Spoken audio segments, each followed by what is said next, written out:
Hi masters, అందరికీ నమస్కారం. Doctor Joseph Murphy గారు అందించినటువంటి మీ సుప్త చేతనాత్మక మనసుకున్న శక్తిలో 7వ అధ్యాయంకి చేరుకున్న మాస్టర్స్. సుప్త చేతన ఎప్పుడూ జీవితం వైపుకే మొగ్గు చూపుతుంది. సుప్త చేతన ఎప్పుడూ కూడా జీవితం వైపుకే మొగ్గు చూపుతుంది అనే దాని గురించి మనము ఈ ఎపిసోడ్లో తెలుసుకుందాం మాస్టర్స్. మీ మానసిక జీవితంలో 90% సుప్త చేతనదే. ఈ అద్భుత శక్తిని ఉపయోగించుకోవటంలో మీరు విఫలులైతే ఇక మీ జీవితం ఎంతో సంకుచితమైన లోపాలు ఉంటూ శాపగ్రస్తమైపోతుంది. మీ మానసిక జీవితంలో 90% సుప్త చేతనదే. ఈ అద్భుత శక్తిని ఉపయోగించుకోవటంలో మీరు ఎప్పుడైతే విఫలయ్యారో ఇక మీ జీవితంలోనే ఎప్పుడు కూడా లోపాలు ఉంటూ శాపగ్రస్తమైపోతుంది అని చెప్తున్నారు. మీ సుప్త చేతన మీ ప్రక్రియలన్నీ కూడా ఎప్పుడూ జీవితానికి సంబంధించి నిర్మాణాత్మకంగా ఉంటాయి.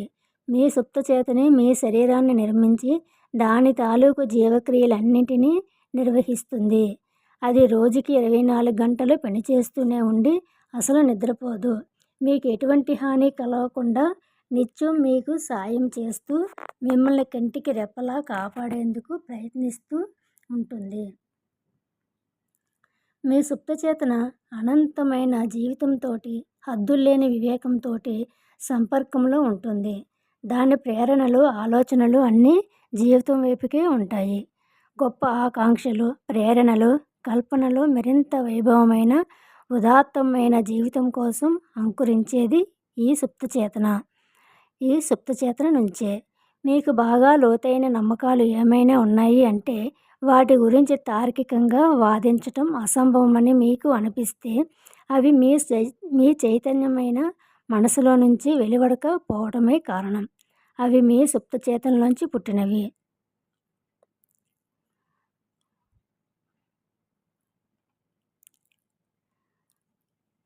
మీ సుప్తచేతన అంతర్దృష్టి ద్వారాను, ప్రేరణల ద్వారాను, అనుభూతుల ద్వారాను, సంకేతాల ద్వారాను, కోరికల ద్వారాను, ఆలోచనల ద్వారాను మీతో మాట్లాడుతుంది. మీ సుప్తచేతన అంతర్దృష్టి ద్వారాను, ప్రేరణల ద్వారాను, అనుభూతుల ద్వారాను, ఇంకా సంకేతాలు, కోరికలు, ఆలోచనల ద్వారాగా మీతో మాట్లాడుతుంది.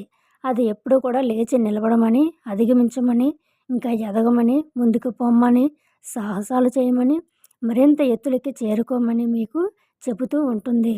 ప్రేమించాలని, తోటి మనుషుల ప్రాణాలను కాపాడాలని బలమైన ఆకాంక్ష కూడా ఈ సుప్తచేతన లోతుల్లోంచే వస్తుంది. ఉదాహరణకి 18 ఏప్రిల్ 1906లో శాన్ ఫ్రాన్సిస్కోలో వచ్చిన అతిపెద్ద భూకంపంలో బలహీనులు, అవిటివాళ్ళు, ఎంతో కాలంగా మంచం పెట్టిన వాళ్ళు లేచి గొప్ప సాహస కృత్యాలు చేసి తమ అద్భుతమైన సహన శక్తిని ప్రదర్శించారు. ఎలాగైనా తోటివారిని రక్షించాలన్న తీవ్రమైన కోరిక వాళ్ళ మనసులోంచి ఉప్పొంగింది. వారి సుప్తచేతన కూడా అనుకూలంగా స్పందించింది. గొప్ప కళాకారులు, కవులు, రచయితలు తమ సుప్తచేతనలోని శక్తులతో కలిసిపోయి ఉత్సాహాన్ని, ప్రేరణ పొందుతారు. రాబర్ట్ లూయి స్టీవెన్సన్స్ నిద్రపోయే ముందు నిద్రలో కథలు సృష్టించే శక్తిని తన సుప్తచేతనకి అప్పగించేవాడు. తన బ్యాంకులో డబ్బు చాలా తక్కువగా ఉన్నప్పుడల్లా తన సుప్తచేతనని ఒక మంచి అమ్ముడుపోయే సంచలనాత్మకమైన కథను ఇమ్మని అడిగే అలవాటు ఆయనకి ఉండేది. తన లోతైన మనసు కథను విడివిడి భాగాలుగా ఒక సీరియల్లాగా తనకు అందించేదని ఆయన చెప్పారు. దీన్ని బట్టి మీ చైతన్యమైన మనసుకు తెలియని విషయాల్ని కూడా మీ సుప్త చైతన్యం గొప్పగా, తెలివిగా మీ చేత ఎలా చెప్పిస్తుందో తెలుస్తుంది. మార్క్ ట్వైన్ అనే ఆయన తన జీవితంలో ఎన్నడూ పని చేయనే లేదని ఈ లోకానికి చాలాసార్లు చెప్పాడు. ఆయన హాస్యము, గొప్ప రచనలు తన సుప్తచేతనలోని తిరిగిపోని ఖజానా నుంచి ఎలా తీసుకోవాలో తనకు తెలియటం వల్లే రూపుదాల్చాయి. మనసు చేసే పనులను శరీరం ఎలా చిత్రిస్తుంది? మీ చేతన, సుప్తచేతనల మధ్య పరస్పరం క్రియ జరగాలి అంటే వాటికి సరిపోయే నాడీ వ్యవస్థల మధ్య పరస్పర క్రియ కూడా జరగటం అవసరం. మెదడు, వెన్నెముక లేదా స్వచ్ఛంద వ్యవస్థ సుప్త చైతన్యం తాలూకా మనసుకి అంగం. స్వయం పరిపాలన వ్యవస్థ సుప్తచేతన అంగం.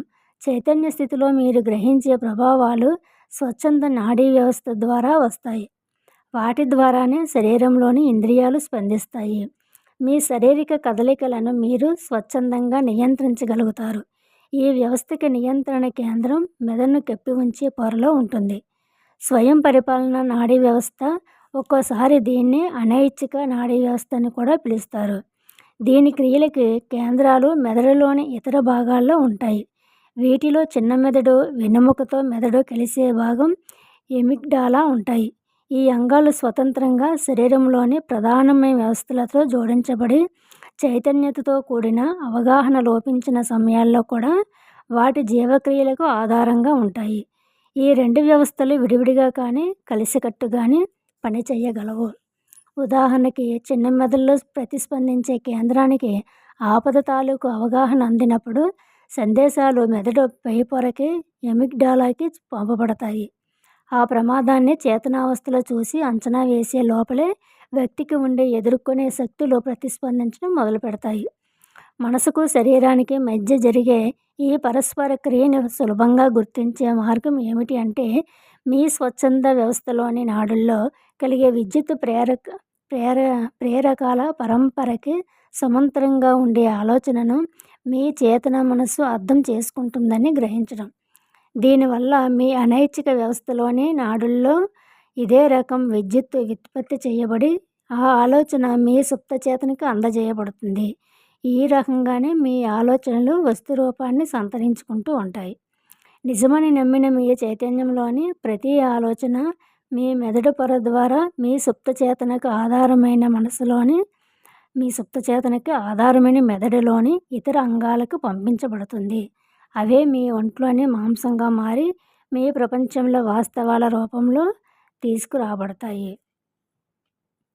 శరీరాన్ని సంరక్షించే జ్ఞానం ఒకటి ఉంది.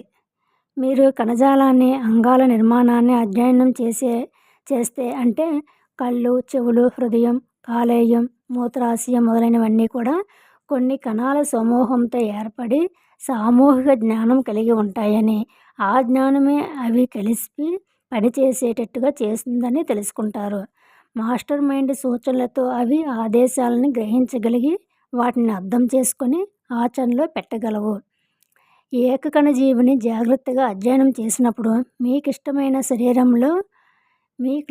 శరీరంలో జరిగేదేమిటో కనిపిస్తుంది. ఏకకణజీవికి అంగాలు ఏవీ లేకపోయినప్పటికీ అది మానసిక చర్యలకి, ప్రతిచర్యలకి నిదర్శనాలు చూపిస్తుంది. కదలికకి పోషకాహారాన్ని తీసుకోవటానికి, దాన్ని వంటిని పట్టించుకోవటానికి, వ్యర్థ పదార్థాలను బయటికి పంపించడానికి అవసరమైన ప్రాథమిక క్రియలన్నీ కూడా నిర్వహిస్తుంది. మీ శరీరాన్ని దాన్ని వదిలేస్తే కనుక కాపాడుకునే ఒక జ్ఞానం అనేది ఉందని కూడా చాలామంది అంటారు. మీ శరీరాన్ని దాన్ని వదిలేస్తే కనుక కాపాడుకునే ఒక జ్ఞానం అనేది కూడా ఆ శరీరానికే ఉంటుందనేసి చాలామంది అంటారు. ఒక రకంగా చెప్పాలంటే ఇది వాస్తవమే కూడా.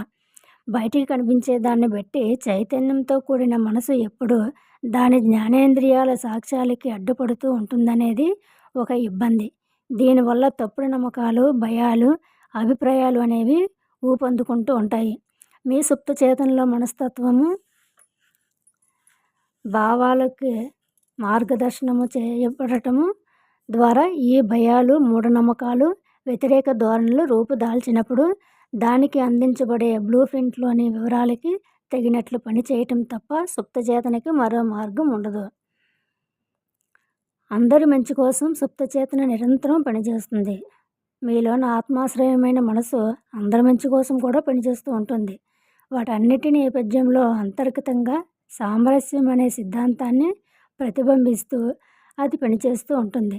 మీ సుప్తచేతనకి తనదంటూ ఒక సంకల్పం ఉంది. అది చాలా వాస్తవమైనది. అది పగలనక రాత్రనక మీకు ఇష్టం ఉన్నా లేకపోయినా పనిచేస్తూనే ఉంటుంది. అది మీ శరీరాన్ని నిర్మిస్తుంది, కానీ మీరు దాన్ని వినలేరు, చూడలేరు, నిర్మాణం జరుగుతున్నట్లు తెలుసుకోలేరు. ఇదంతా నిశ్శబ్దంగా జరిగే ప్రక్రియ. మీ సుప్తచేతనకు తనదంటూ ఒక జీవితం ఉంది. అది నిరంతరం సామరస్యం వైపు, ఆరోగ్యం వైపు, శాంతి వైపు కదులుతూ ఉంటుంది. అది దానిలో ఉండే దైవ సంబంధమైన నియమం. మీ ద్వారా అభివ్యక్తి పొందేందుకు అది ఎప్పుడు కూడా ప్రయత్నిస్తూ ఉంటుంది. అంతర్గత సామరస్య సిద్ధాంతంతో మనుషులు ఎలా జోక్యం చేసుకుంటారు? సరైన పద్ధతిలో, శాస్త్రీయ పద్ధతిలో ఆలోచించాలంటే మనకి సత్యం తెలియాలి. పాత నానుడు చెప్పినట్టు నీకు సత్యం తెలుస్తుంది. సత్యం నీకు స్వేచ్ఛను ప్రసాదిస్తుంది. సత్యం తెలుసుకోవటం అంటే సుప్తచేతంలోని అనంతమైన జ్ఞానంతోనూ, శక్తితోనూ, సామరస్యంతోనూ కలిగి ఉండటం. అది నిరంతరం జీవితం వైపుకు కదులుతూ ఉంటుంది. సామరస్యత లేని ఆలోచన కానీ, పని కానీ అది అజ్ఞానం వల్ల కావాలని చేయటం వల్ల అయినప్పటికీ వైమనస్యానికి అన్ని రకాల పరిమితులకి దారి తీస్తుంది. శాస్త్రజ్ఞులు మనం ప్రతి 11 నెలలకొకసారి కొత్త శరీరాన్ని నిర్మించుకుంటామని అంటారు. శాస్త్రజ్ఞులు మనం ప్రతి 11 నెలలకొకసారి కొత్త శరీరాన్ని నిర్మించుకుంటామని చెప్తూ ఉంటారు. అందుచేత భౌతిక దృష్టితో చూస్తే మీ వయసు నిజానికి 11 నెలలే అనాలి. అందుకని మీరు మీ శరీరంలోకి మళ్ళీ భయం, కోపం, ఈర్ష్య, పగ అనే ఆలోచనలను, లోటుపాట్లను ప్రవేశపెడితే కనుక మిమ్మల్ని తప్ప ఇంకెవరిని మీరు తప్పు పట్టలేరు. మీ ఆలోచనల సారాంశమే మీరు. వ్యతిరేకమైన ఆలోచనల నుంచి, ఊహల నుంచి మిమ్మల్ని మీరు దూరంగా ఉంచుకోండి. చీకటిని పారదోరాలంటే వెలుతురొక్కటే మార్గం. చలి నుంచి విముక్తి పొందాలంటే చలిమంట వేయాలి. వ్యతిరేకమైన ఆలోచనలు అధిగమించడానికి వాటి బదులు మంచి ఆలోచనలు చేయాలి. మంచిని అంగీకరించండి. అప్పుడు చెడు మాయమవుతుంది. ఆరోగ్యంగా, జీవంతో బలంగా ఉండటం ఎందుకు? సహజం. రోగిష్టిగా ఉండటం ఎందుకు? సమాజం కాదు. ఆరోగ్యంగా, జీవంతో బలంగా ఉండటం ఎందుకు సహజం? రోగిష్టిగా ఉండటం ఎందుకు సహజం కాదు? సామాన్యంగా ఈ ప్రపంచంలో పుట్టే పిల్లలందరూ కూడా ఆరోగ్యంగానే ఉంటారు. వాళ్ళ అవయవాలు ఏంటి, అంగాలు అన్నీ కూడా సరిగ్గానే పనిచేస్తూ ఉంటాయి. ఇది సామాన్యంగా ఉండే స్థితి. మనం ఆరోగ్యంగా, జీవంతో బలంగా ఉండాలి. ఆత్మరక్షణ అనే సహజ గుణం మన స్వభావంలో అన్నిటికన్నా బలమైనది. అందులో మీ స్వభావంలోని అన్నిటికన్నా శక్తివంతమైనది. శాశ్వతమైన ఉనికితో కూడిన ఎల్లప్పుడూ పనిచేస్తూ ఉండే సత్యం దాగి ఉంటుంది. మీ ఆలోచనలు, ఊహలు, నమ్మకాలు అన్నీ కూడా మరింత శక్తివంతంగా పనిచేసేది మీలో అంతర్గతంగా ఉండే జీవన సూత్రంతో అవి సామరస్యం కలిగి ఉన్నప్పుడే. ఇది అన్ని విధాలుగాను ఎల్లప్పుడూ మిమ్మల్ని జాగ్రత్తగా కాపాడుతూ ఉంటుంది. మరింత సులభంగాను, నిర్దిష్టంగాను సామాన్య స్థితిని మళ్ళీ పునరుద్ధరించేందుకు, అసామాన్యమైన స్థితులని కృత్రిమంగా కలగజేయకుండా ఉండేందుకు అది ఉపయోగపడుతుంది. రోగిష్టిగా ఉండటం అనేది సహజం కాదు. రోగిష్టిగా ఉన్న మనిషి జీవన ప్రవాహానికి విరుద్ధమైన దిశగా పోతున్నాడని, వ్యతిరేకంగా ఆలోచిస్తున్నాడని అర్థం. జీవితం తాలూకు నియమం అంటే ఎదుగుదల నియమం. ప్రకృతి మొత్తం ఈ నియమం పనిచేయటాన్ని ఎదుగుదల ద్వారా మౌనంగా నిరంతరం తెలియజేస్తూనే ఉంటుంది. ఎదుగుదల, అభివ్యక్తి ఉన్న చోట జీవితం ఉండవలసిందే. జీవితం ఉన్న చోట సామరస్యం ఉండాలి. సామరస్యం ఉన్న చోట మంచి ఆరోగ్యం ఉంటుంది. మీ సుప్తచేతంలోని సృజనాత్మక సిద్ధాంతంతో మీ ఆలోచనలకు సామరస్యం ఉంటే మీరు అంతర్గతంగా మీలో ఉన్న సామరస్య సిద్ధాంతానికి అనుకూలంగా ఉన్నట్లే. కానీ సామరస్య సిద్ధాంతానికి అనుగుణంగా లేని ఆలోచనలు మీ మనసులో తలెత్తితే అవి మిమ్మల్ని పట్టుకొని వదలక, పీడించి, ఆందోళనకు లోను చేసి చివరికి రోగాలను తీసుకొస్తాయి. ఇంకా వాటిని వదలకుండా ఉంటే గనక బహుశా మీరు మరణించే ప్రమాదం కూడా ఉంది. రోగాన్ని నయం చేసే క్రమంలో మీ అవయవ వ్యవస్థలో ఉన్న సుప్తచేతనలోని జీవశక్తిని అన్ని అవయవాలకి సమానంగా సరఫరా చేసే అంతర్ప్రవాహాన్ని పెంచాలి. భయం, ఆందోళన, విచారం, ఈర్ష్య, ద్వేషం మొదలైన వినాశకరమైన ఆలోచనల్ని మనసులోనికి రానివ్వకుండా ఉండటం ద్వారా ఈ పని చేయవచ్చు. ఇవి మీ నరాలని, గ్రంథులని నాశనం చేస్తాయి. పనికిరాని పదార్థాలన్నింటినీ తొలగించే క్రమాన్ని నియంత్రించే శరీరంలోని కణజాలం ప్రాణిని నిర్మలంగా ఉంచుతుంది. పాట్స్ వ్యాధి నయం అవుతుంది. పాట్స్ అనే వ్యాధి కూడా నయం అవుతుందంట. ప్యాట్స్ అనే వ్యాధి వెన్నెముకకు వచ్చే క్షయ. పిల్లలకి ఇది ఒకప్పుడు ఒక పెద్ద బాధగా పరిణమించేది. ఇండియానా పోలీసులోని ఫ్రెడరిక్ ఎలియాస్ ఎండ్రూన్ అనే పిల్లవాడు ఈ రోగం బారిన పడ్డాడు. ఆ రోగం వాడి శరీరాన్ని అష్టవక్రంగా తయారు చేసి అవిటివాణ్ణి చేసింది. వాడు చేతులతోనూ మోకాళ్ళ మీద పాకుతూ నడిచేవాడు. వాడికి చికిత్స చేసిన డాక్టర్ ఇక వాడు కోలుకోడని చేతులెత్తేశాడు. కానీ ఎండ్రూస్ డాక్టర్ తీర్పుని ఒప్పుకోదలుచుకోలేదు. వాడు ప్రార్థించడం మొదలుపెట్టాడు. తనే సొంతంగా ఒక అంగీకార సిద్ధాంతాన్ని తయారు చేసుకొని రోజు దాన్ని వెల్లివేయసాగాడు. తను కోరుకున్న గుణాలని మనసు ద్వారా గ్రహించసాగాడు. నేను సామరస్యంగా, సంపూర్ణంగా, చక్కగా, బలంగా, శక్తి కలిగి, ప్రేమగా, సంతోషంగా ఉన్నాను. సరిగ్గా నిద్రపోయే ముందు, నిద్ర లేచిన వెంటనే వాడు ఈ ప్రార్థనని ఉచ్చరించేవాడు. వాడు ఇతరుల కోసం కూడా ప్రార్థిస్తూ ప్రేమ, ఆరోగ్యం గురించిన ఆలోచనలను బయటకు కూడా పంపేవాడు. మనసు తాలూకా ఈ ధోరణిని ప్రార్థించే విధానము ఎన్నో ఇంతలుగా వాడి దగ్గరికి వెనక్కి వచ్చేవి. ఒకటి వాడు తనకు తానే డాక్టర్లు చెప్పిన మాట ఇతను కోలుకోవడం ఇంకా అని చెప్పినా సరే అతను ఎవరైతే ఉన్నారో వాడు అతనికి అతనే సొంతంగా మానసికంగా అతను ప్రార్థన చేసుకునేవాడు అన్నమాట. నేను సామరస్యంగా, సంపూర్ణంగా, చక్కగా, బలంగా, శక్తి కలిగి, ప్రేమగా, సంతోషంగా ఉన్నాను అని.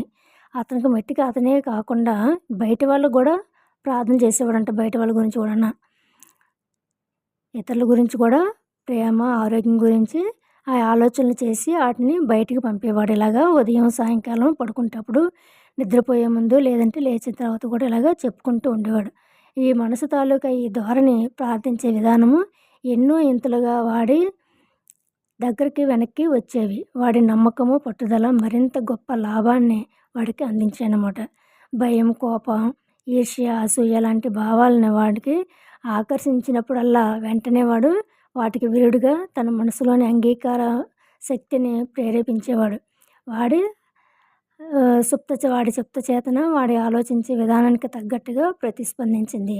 ఎప్పుడైతే అతనికి కోపం అనగా, అసూయ అనగా వచ్చేవో ఆలోచనలు, అలాంటి ఆలోచనలు వచ్చేటప్పుడు వెంటనే మళ్ళీ అతను రివర్స్లోనే ఇలాంటి ప్రార్థనలు చేసుకునేవాడు అన్నమాట. నేను చాలా సంపూర్ణంగా ఉన్నాను, ఆరోగ్యంగా ఉన్నాను, ప్రేమగా ఉన్నాను అని చెప్పేసి ఇలా ప్రార్థన చేసుకునేవాడు అన్నమాట. ఎప్పుడైతే అలా చేసుకుంటూ ఉండేవాడో అతని యొక్క సుప్తచేతన శక్తి, అలాగే అతను ఆలోచించే విధానానికి తగ్గట్టుగా ప్రతిస్పందించి అతను పెరిగి పెద్దవాడయ్యేసరికి వాడి శరీరం ఏంటి బలంగా తయారయ్యి నిటారుగా అవయవ సౌష్ఠవాన్ని కూడా సంపూర్ణంగా సంతరించుకుంది. బైబిల్లోని ఈ కథనానికి ఇదే అర్థం. మీరు ఎంచుకున్న మార్గాన్ని వెళ్ళండి, మీ నమ్మకమే మీకు పరిపూర్ణ చేకూరుస్తుంది అని. మీ సుప్తచేతన శక్తిలోని నమ్మకం మీకు పరిపూర్ణత ఎలా చేకూరుస్తుంది? సుప్తచేతనకున్న ఉపశమన శక్తుల గురించి నేను ఇచ్చే ఉపన్యాసానికి ఒక యువకుడు వచ్చాడు. అతను తీవ్రమైన కళ్ళ జబ్బుతో నా దగ్గరకు వచ్చాడు. అతను కళ్ళ డాక్టర్ చాలా సున్నితమైన, ప్రమాదకరమైన ఆపరేషన్ చేయించుకోవలసి ఉంటుందని అన్నాడు. ప్రార్థనకు ఉన్న శాస్త్రీయ ఆధారం గురించి తెలుసుకున్న తర్వాత అతను తనలో తను ఇలా అనుకున్నాడు.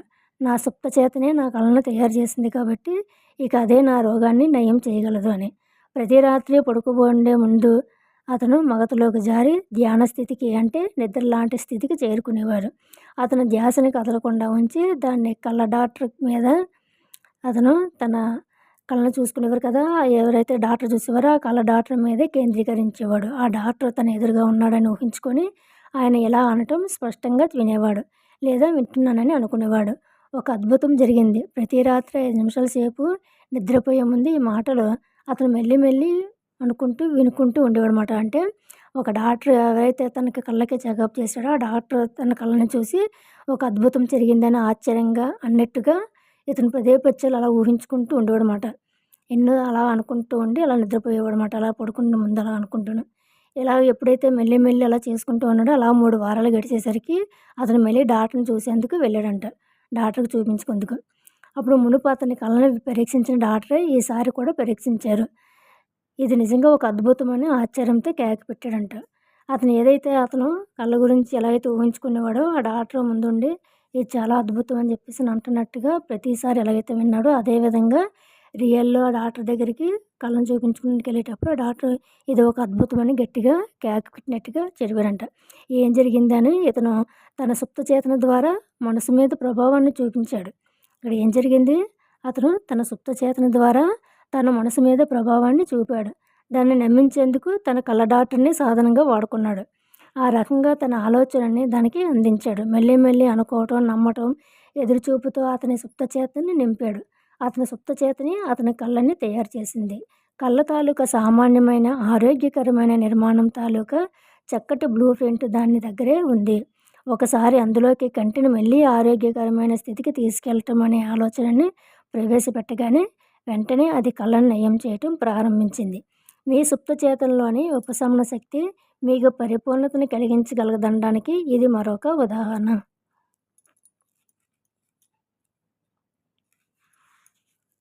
Okay masters. 7వ అధ్యాయం కూడా కంప్లీట్ అయింది మాస్టర్స్. ఈ యొక్క 7వ అధ్యాయంలోనే మనం కొన్ని గుర్తుంచుకోవాల్సిన అంశాలని కొన్ని పాయింట్లు ఇచ్చారు మాస్టర్స్ ఈ అధ్యాయంలోని. అవి దాటి గురించి తెలుసుకుందాం. మీ సుప్తచేతనే మీ శరీరాన్ని నిర్మిస్తుంది. అది రోజుకి 24 గంటలు ఆ పనిలోనే ఉంటుంది. వ్యతిరేకమైన ఆలోచనలతో మీరు దాని జీవనదాయకమైన వ్యవస్థలో జోక్యం చేసుకుంటున్నారు.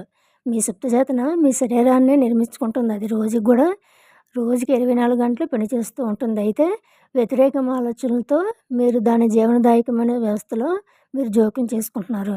ఏ సమస్యకైనా సమాధానం కనుక్కోమని మీ సుప్తచేతనకి పని అప్పచెప్పండి. ఆ పని నిద్రపోయే ముందు చెయ్యండి. అది మీకు సమాధానం చెబుతుంది.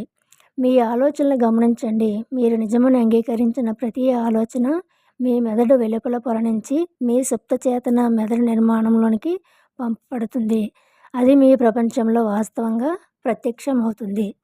కొత్త బ్లూ ప్రింట్ని మీ సుప్తచేతనకి అందించటం ద్వారా మిమ్మల్ని మీరు పునర్మించుకోవచ్చని తెలుసుకోండి. మీ సుప్తచేతన మెగ్గు ఎప్పుడూ కూడా జీవితం వైపుకే ఉంటుంది. మీరు పని చేయవలసింది మీ చైతన్యవంతమైన మనసుతో మీ సుప్తచేతనకు నిజమైన ఆధారాంశాలని ఆహారంగా అందించండి. మీకు అలవాటైన మానసిక ధోరణిని మీ సుప్తచేతన పునరుత్పత్తి చేస్తుంది. ప్రతి 11 నెలలకు ఒకసారి మీరు మీ శరీరాన్ని కొత్తగా నిర్మించుకుంటారు. మీ ఆలోచనలు మార్చుకున్న వాటిని అలాగే ఉంచుకోవటం ద్వారా మీ శరీరాన్ని మార్చుకోండి. ఆరోగ్యంగా ఉండటం అనేది సామాన్య స్థితి. అనారోగ్యంగా ఉండటం అనేది అసహజం. ఇందులో అంతర్గతంగా ఉన్నది సామరస్య సిద్ధాంతం. ఈర్ష్య, భయం, ఆందోళన వంటి భావాలు మీ నరాలని, గ్రంథులని ధ్వంసం చేస్తాయి. దీనివల్లే అనేక రకాల మానసిక, శారీరక వ్యాధులు కలుగుతాయి. మీరు మేలుకొని ఉన్నప్పుడు నిజమని నమ్మి అంగీకరించేవి మీ మనసులోనూ, శరీరంలోనూ, కార్యకలాపాల్లోనూ కనిపిస్తూ ఉంటాయి.